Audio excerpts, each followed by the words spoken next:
ఈరోజు తెలంగాణ రాష్ట్రంలో త్వరలో జరగబోయేటువంటి సర్పంచ్ ఎన్నికల రిజర్వేషన్లకు సంబంధించిన ప్రక్రియ ముగిసింది.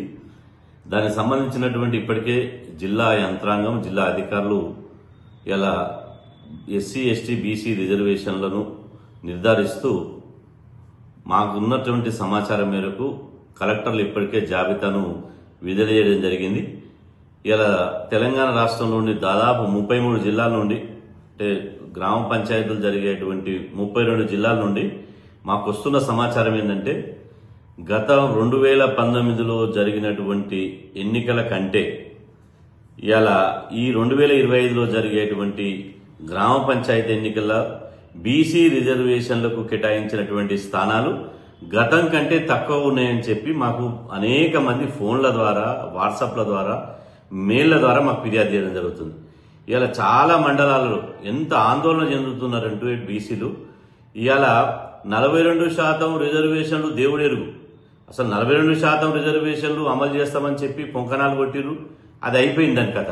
కానీ ఇప్పుడున్నటువంటి రిజర్వేషన్లు 50% లోపు ఏదైతే అమలు చేస్తున్నారో అందులో ఎస్సీ, ఎస్టీ ఓను మిగతా బీసీ రిజర్వేషన్లు అమలు చేస్తామని చెప్పినటువంటి ప్రభుత్వము జీవో నెంబర్ 46 తీసిన తర్వాత ఈరోజు కలెక్టర్లు, జిల్లా అధికారులు వాళ్ళు కేటాయించినటువంటి బీసీ రిజర్వేషన్ల స్థానాలు చూస్తే 2019లో ఉదాహరణకు ఒక జిల్లాలో 180 గ్రామ పంచాయతీలు బీసీలకు రిజర్వేషన్లు కేటాయిస్తే ఇప్పుడు కేవలం అది తగ్గించి 160కే పరిమితం చేశారు. అంటే దాదాపు 24 బీసీ రిజర్వేషన్ గ్రామ పంచాయతీ తగ్గించారు. మరి తగ్గించినటువంటి బీసీ రిజర్వేషన్లు గండికొట్టి తగ్గించినటువంటి గ్రామ పంచాయతీలు ఎక్కడ పోయినాయి అంటే అది జనరల్ కేటగిరీ కింద మార్చారు. అంటే ఒక రిజర్వేషన్ల యొక్క ప్రక్రియను శాస్త్రీయబద్ధంగా, చట్టబద్ధంగా, హేతుబద్ధంగా చేయాల్సినటువంటి అధికారులు తమకు ఇష్టం వచ్చినటువంటి రీతిలో ఎలాంటి శాస్త్రీయత లేకుండా ఎక్కడైతే అగ్రకుల అధికారులు ఉన్నారో అదేవిధంగా దాని మీద కనీసం పరిజ్ఞానం లేనటువంటి వారి మండలం తీసుకుంటే ఒక్క బీసీకి లేదు. అచ్చంపేటలో తీసుకుంటే ఇలా అక్కడ రావాల్సిన 10 జనరల్ కేటగిరీకి వస్తే 10కి 10 జనరల్ పోయినాయి, మిగతా ఎస్సీ, ఎస్టీకి పోయినాయి, ఒక్కటి లేవు.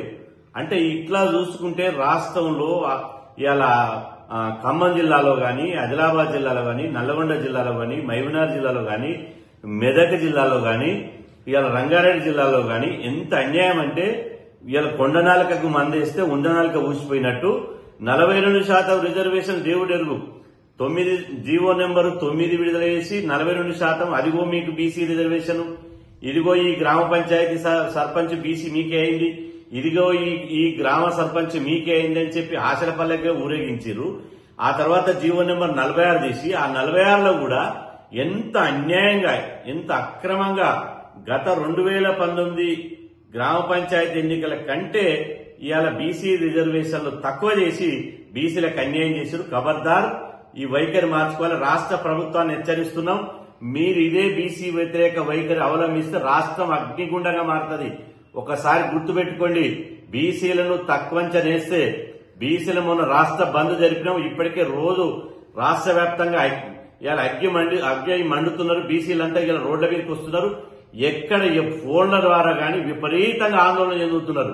ఇంత అన్యాయమా కాంగ్రెస్ ప్రభుత్వంలో? ఈ రాష్ట్ర ప్రభుత్వం ఇంత అన్యాయం చేస్తుందా బీసీలకు అంటున్నారు. దీన్ని సరిదిద్దవలసిన బాధ్యత రాష్ట్ర ప్రభుత్వం మీద ఉంటది. మీరు ఆగమేఘాల మీద, యుద్ధ ప్రాతిపదిక మీద ఇలా ఎందుకు మేము అదిగో నోటిఫికేషన్ చేస్తాం, ఇదిగో నోటిఫికేషన్, ఇంత తొందరగా ఎన్నికలు పెట్టవలసినటువంటి అవసరం ఏముంది? ఇంత అగమ్య గోచరంగా, ఇంత గందరగోళం చేసి, ఇంత గాయగాయ చేసి ఇలా ఎన్నికలకు పోవాల్సినటువంటి అవసరం రాష్ట్ర ప్రభుత్వానికి ఏమొచ్చింది? మీరు మర్యాదగా బీసీలతోటి, బీసీ మేధావులతోటి, బీసీ సంఘాలతోటి చర్చించిన తర్వాతనే రిజర్వేషన్లు కేటాయింపులు జరపాలి. అదేవిధంగా మీరు గనక రిజర్వేషన్లు మీరు చేసిన తప్పును సరిదిద్దుకోవాలి. లేకపోతే మాత్రం మేము ఖచ్చితంగా ఒకటి కోర్టులో న్యాయ పోరాటం చేస్తాం, రెండోది వీధి పోరాటం చేస్తాం. రేపు 25న మంగళవారం రోజు రాష్ట్ర వ్యాప్తంగా కేంద్ర రాష్ట్ర ప్రభుత్వాల దిష్టిబొమ్మల దహనానికి పిలుపునిచ్చినాం. 30వ తారీఖు నాడు చెలో హైదరాబాద్ పిలుపునిచ్చినాం. ఈ 8, 9 చెలో ఢిల్లీ కార్యక్రమానికి పిలుపునిచ్చినాం. ఈ ఆందోళన కార్యక్రమాలు యథావిధిగా ఉంటాయి. మీరు మీ బీసీ వ్యతిరేక వైఖరి మార్చుకోకపోతే మాత్రం ఖచ్చితంగా బీసీలు తగిన బుద్ధి చెప్తారని చెప్పి ఈ సందర్భంగా హెచ్చరిస్తున్నారు.